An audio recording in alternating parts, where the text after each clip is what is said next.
It is a privilege and an honor to welcome Her Royal Highness Princess Sumaya bint Hassan, Chairwoman of the Board of Trustees of Amman Baccalaureate School, and Mr. Olli-Pekka Heinonen, Director-General of the IB, to this prestigious Festival of Hope. My name is Faouri. I'm a student in grade 12 and I just finished my IB external exams, and I look forward to engaging in dialogue with these two prestigious leaders in education. My name is Bana Jardaneh and I'm a student in grade 11, and I'm looking forward to pursuing a career in STEM. And I believe this dialogue is a great launchpad to kickstart my passion. Your Royal Highness, Mr. Heinonen, my name is Ala'a Arafeh, a grade 11 student. I have a passion towards global politics, international relations, and world affairs, and I do believe that this Festival of Hope is a great way to show how science is being combined to shape global politics. Your Royal Highness, since we are talking about the Festival of Hope, what hopes did their Royal Highnesses have in bringing IB to Jordan and the region? As in the 80s, the methods of learning and teaching were quite traditional in nature. Well, first of all, a renewed warm welcome to Mr. Heinonen. Thank you for giving Amman Baccalaureate School this opportunity to be part of this wonderful festival. And thank you, Shakir, Ala, and Bana. No better way to start a Friday morning. I would say that the main driver for this was the urge of my parents to bring the best of international standards of education to Jordan on one hand, but at the same time it was to showcase what the inspirational Jordanian youth could bring to the world beyond. I think that in those days, 40 plus years ago, we were maybe much more closed in. And I think my parents and I have always understood the importance of connecting with the world of education. And we became aware of the outstanding potential that the IBO offers to create platforms for students to shine and succeed anywhere. But as a family, we have always felt very deeply that our heritage in Jordan and in the Arab world offers unique opportunities to enrich students' lives for the modern age, and also to communicate to the world that the experiences and achievements of our ancestors and our communities today. So we have had the privilege as a family of working with some very, very distinguished people in this process, not least with, unfortunately, two people that we have lost at the end of last year and beginning of this year, His Majesty, the late King Constantine of Greece, and also His Royal Highness Prince Maximilian, the Margraf of Baden, two people who were also champions of empowerment, and they were very compassionate about strong and young leaders. And I think they and my father, have a very similar way of looking at the world. And I think that was instilled in all of us. So I know my mother at the time, I was the guinea pig, and so was my sister. They were a little bit concerned about the educational system in Jordan, that it was very much one of learning by rote. And they wanted to look for a program that was holistic and all-encompassing, and it certainly was the IB program. And that's why Jordan and the Amman Baccalaureate School, then the IBS rather than the ABS, International Baccalaureate School, was the pioneer IB school for Jordan and for the region. Your Royal Highness, as you said, you believe that you were looking for the best type of education that involves more than one area of understanding rather than just reading text and memorizing it and solving questions. So how do you think interfaith dialogue can help in advancing scientific progress and contribute to solving the world's most pressing social issues? In other words, how does incorporating interfaith into our education help us in creating and finding skills to solve future issues? Well, I think that we certainly live in a world in which dialogue is being made more and more difficult, and often, unfortunately, in the areas that it is most needed. being somebody who has been privileged enough to have been invited by UNESCO to be a goodwill ambassador for science for peace has meant that I have had to find ways of utilizing science to transcend boundaries and to be able to find ways to connect people together through science. And I've always believed that science offers a common language through which we can discuss and assess challenges, and more importantly, with the theme of this festival, empower hope. So the conduct of science and its outputs essentially represent human ingenuity and innovation. But what is it all about? It's about science is ultimately an investment in improving the quality of people's lives. It's an investment in human dignity.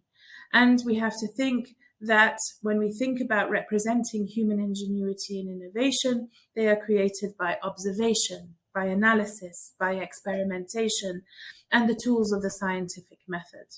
So when you think of this, these are the core attributes of the universalism of science. But I always believe that we must have a global scientific agenda on compassion and care for people and the planet. That's what the investment in human dignity means.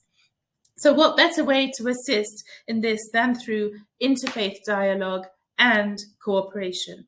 By examining our shared values and our core beliefs in care and kindness to our fellow human beings and respect for our planet, we can help to forge a science agenda that speaks to all our faiths and cultures. So we all share so many of the most important values and goals for peace, for sustainability, and a healthy planet. That's in the Quran, that's in the Bible, that's in so many other religions as well.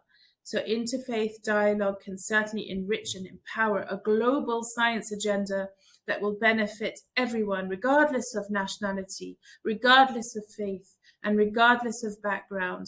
I think that we all have within our interfaith backgrounds a civic code that informs our scientific agenda.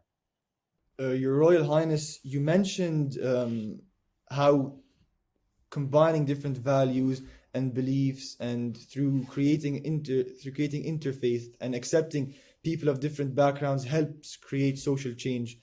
I'd like to direct this next question to you, Mr. Heinonen. One of the DP core aims is to foster international mindedness. So what are the challenges that you go through when embracing the different values, beliefs, and opinions of students and educators around the world, considering that the IB operates in more than 160 different countries with more than 5,600 schools? Thank you very much for that excellent question, and Shaker, Bana, and Allah. It's a pleasure to have this chance to meet with you, and definitely want also to again thank Your Royal Highness Princess Sumaya for this opportunity for us all to engage in this festival of hope. The question of international mindedness is very strongly, as you said, embedded in the IB way of thinking. IB believes in the transformative power of education, how through that we can make a better and more peaceful world. And I think it all starts actually with the idea that IB programs are strongly always embedded in the local culture and context. And that starts with the idea that each one of us need to learn to value what is our own culture, history, and the society where we are living at. And through that, we can start to value others and see the differences as a kind of a richness that there is. As Her Royal Highness said about the interfaith work, for example, that is what it's based on, understanding one's own faith and then giving value to other faiths and enabling that collaboration. I think that as we know that the big challenges of today are global by nature. They are shared with all of us. And that means that we need to look at the world from our kind of local identity perspective, maybe regional and national perspective, but also from a global identity perspective. And those must be something that are not against each other. We are unfortunately seeing a lot of confrontation in the world these days. And the big thing for me in international mindedness is really to see how those different identities can support each other and can be integrated together when solving the big challenges of the world. Your Royal Highness, as we heard your speech at the World Science Forum in Cape Town, we were intrigued by a certain phrase which you stated. Science has a debt to pay. Science was mastered by commerce, and our world has suffered the consequences. Does Your Highness believe that science is a double-edged sword? And if so, where do we draw the line? I got into a little bit of trouble for that statement, I have to say, because there was a lot of industry people there when I made it. But I feel that there is absolutely no doubt that science has been a double-edged sword. For somebody who has worked with the science community for almost 30 years, it's not easy to be able to stand up and say that, because, as you all know, so much of our funding for scientific research comes from industry.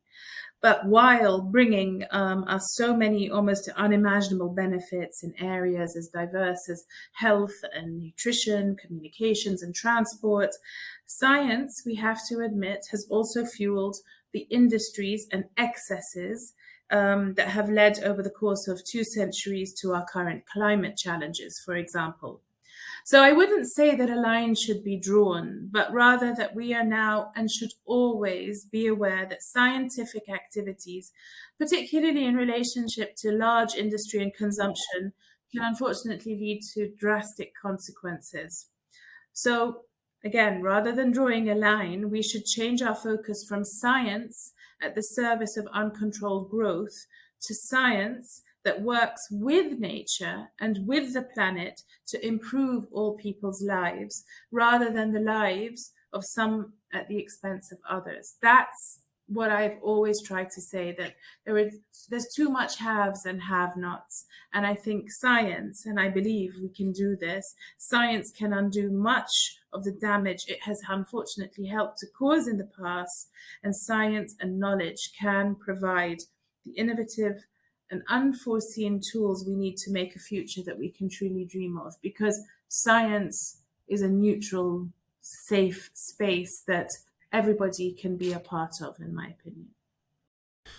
Mr. Heinonen, we have seen a rapid rise in AI and artificial intelligence today, and as expected, this is one of the most controversial topics.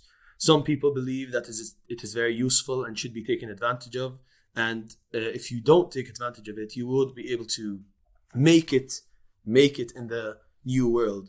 Others believe that if we don't utilize it correctly, it can cause many issues that can be catastrophic in the future.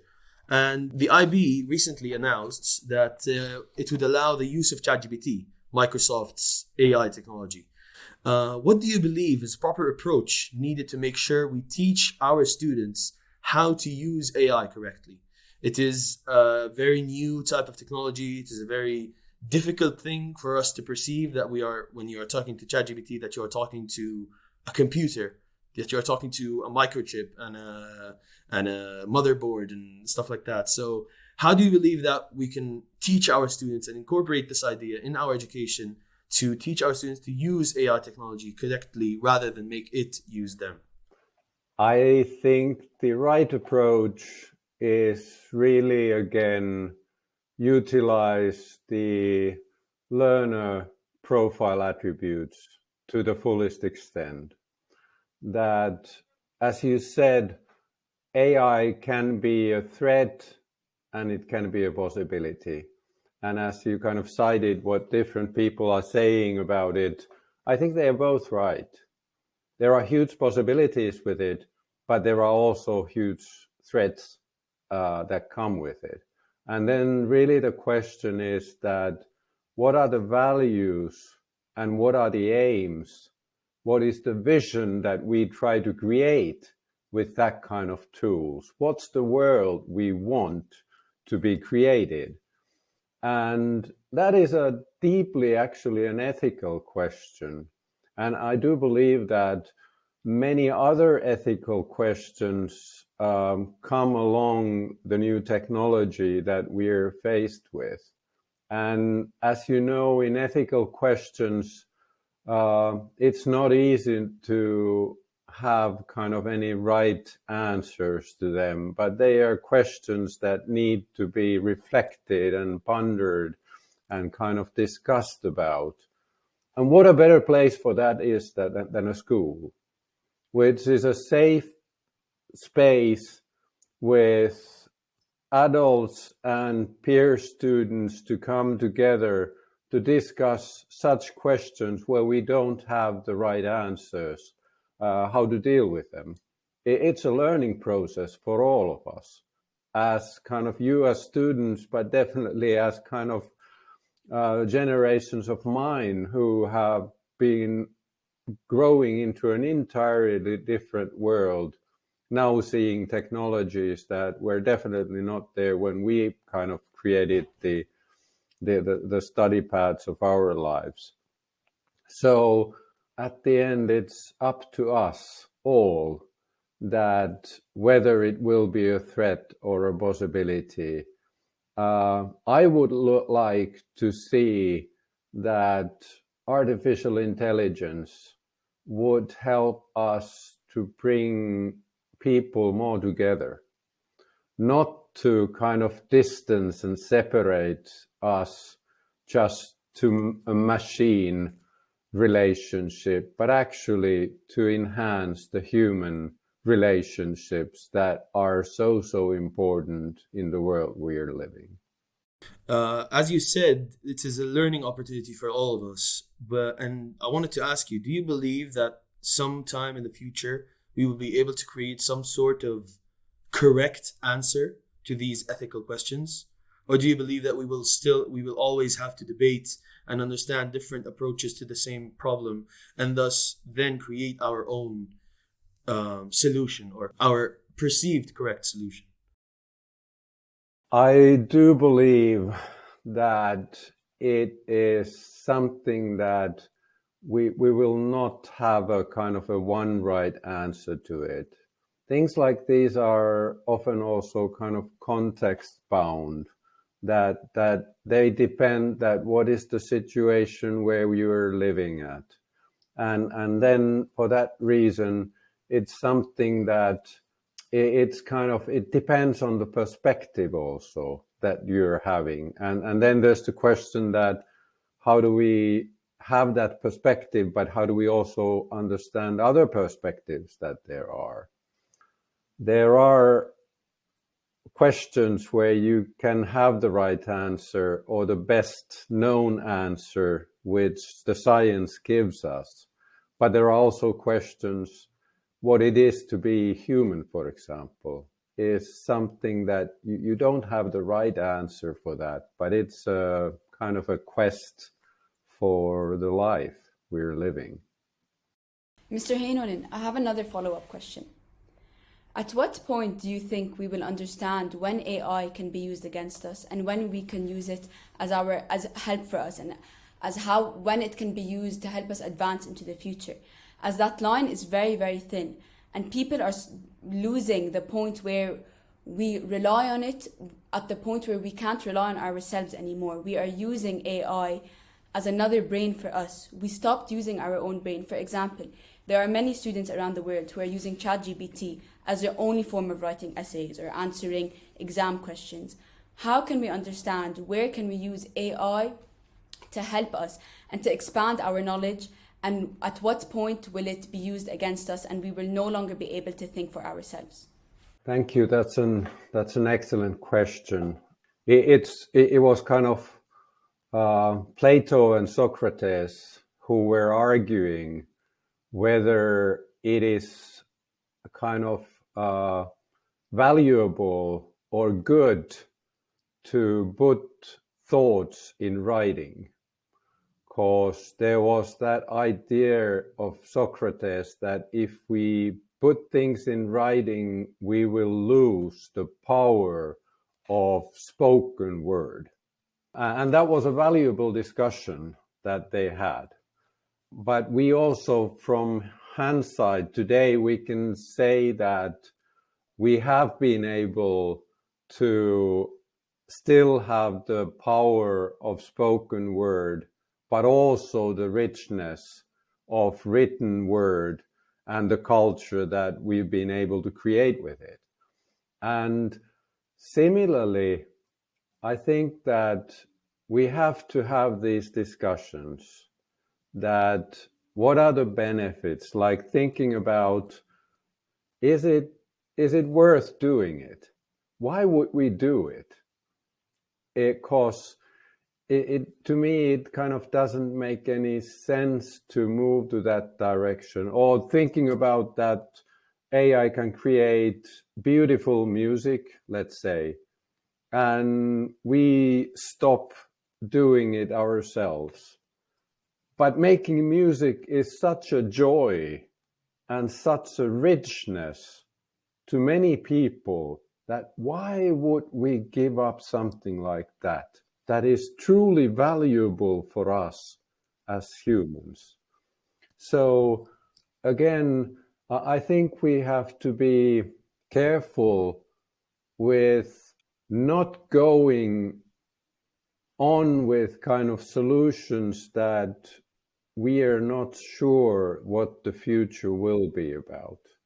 And that means that, for example, I advise you that if you have something very important, and a very important question in your life, at the moment, I think you should not ask that question artificial intelligence, because we cannot rely entirely to the answers, at least for the time being.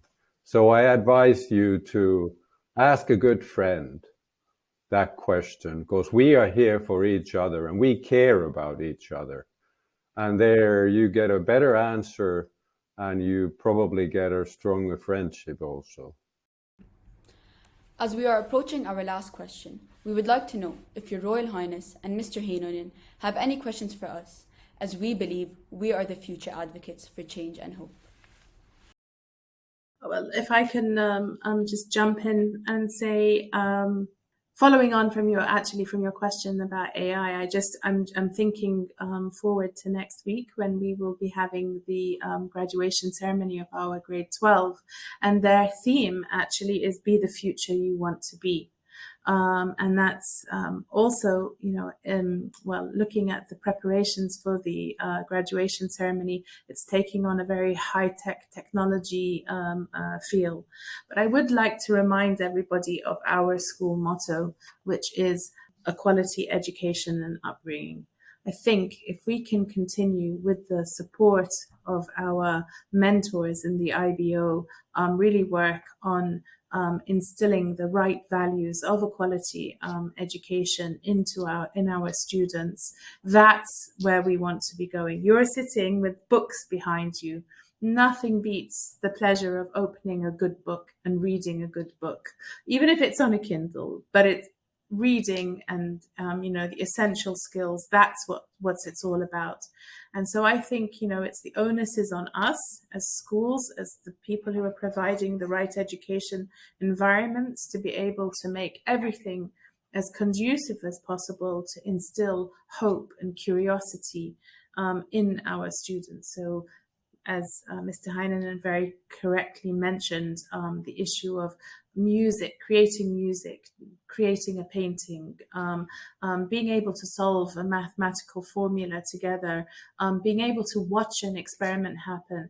This is what it's all about. And so I thank the IBO for this wonderful opportunity to be able to share in this and to be able to really address how we can instill hope in future generations. But I will say, my son is getting married this year, and he did use ChatGPT to plan his honeymoon. and they've actually done a really good job. He was like, I'm not going to say the countries on online, but he did say, if I want to go on a honeymoon from A to B, please can you give me? And within seconds, he had the most amazing honeymoon planned.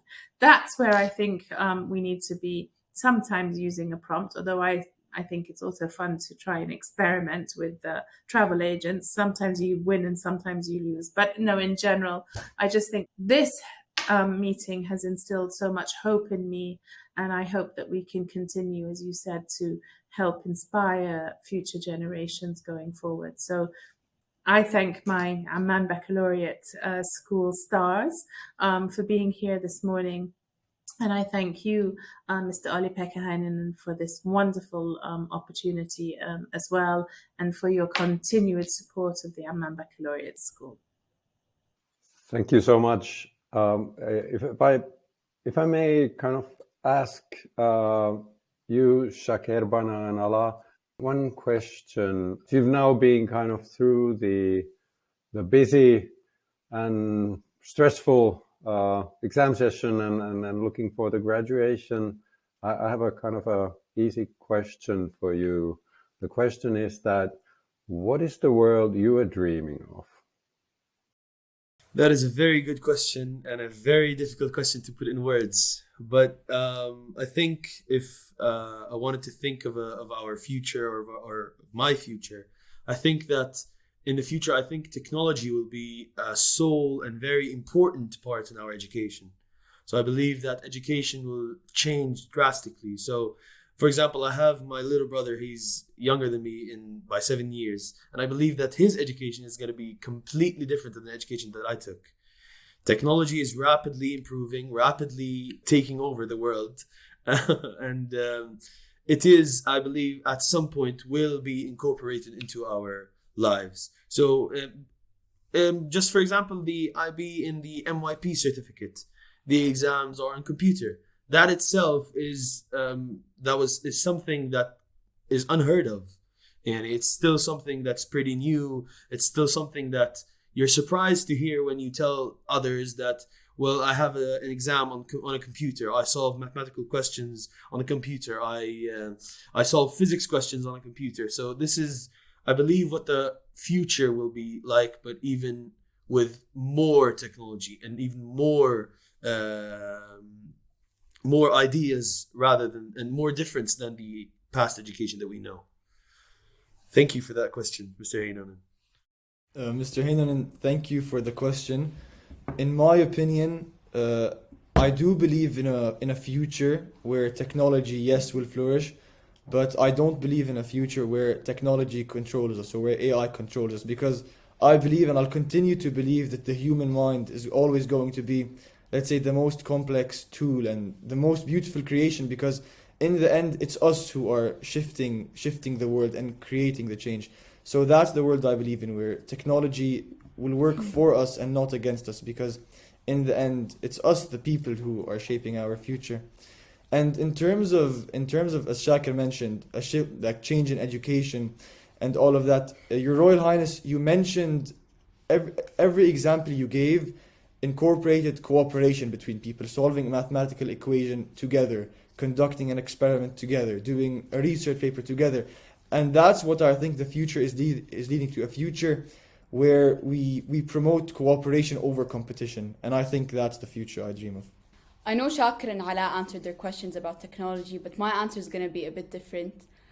I see a world with equality between men and women. I see a world, Siti Sumaya, you are an amazing role model for myself and all women in science. I know now, as the world is changing, equality is more dominant in the world, but I also believe in a world of peace, and I believe in people, for example, working for the sake of making a better future, not just working for the money that will bring them. I believe in a world where people work because they love what they do. They love helping people. Women in science, like Siti Sumaya, you work because you love science. This is something that is amazing for us to see you do as a role model. Mr. Heinonen, it is amazing to see strong leaders like both of you understand how the world works and help create a future and help teach the youth what is the right path. because it is very easy to be confused for us, because there's information coming from everywhere.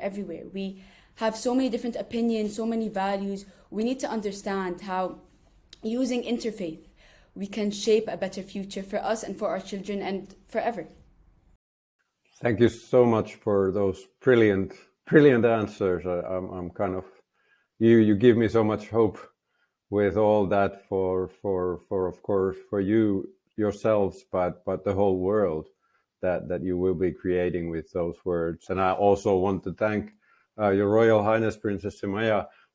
I think we just heard an excellent proof of the excellent work that the Amman Baccalaureate School in your leadership is doing. So thank you very much for that. Miss Siti Sumaya, I have just one last question for you. In your education and your knowledge, would you have expected this rapid approach to technology, this rapid change in technology? Would you have ever expected something like this to be around? No, I remember being 13 or 14 when I was being told there is something called electronic mail that is being created, where you could go to your computer and find a letter waiting for you that had been sent. It's unbelievable, and it's impossible to be able to keep up. And I have 4 children, and my youngest child is always ahead of my eldest child. It's just like the speed is amazing. And of course, having the privilege of working in a university for technology, I'm always being blown away with the things that are being created there.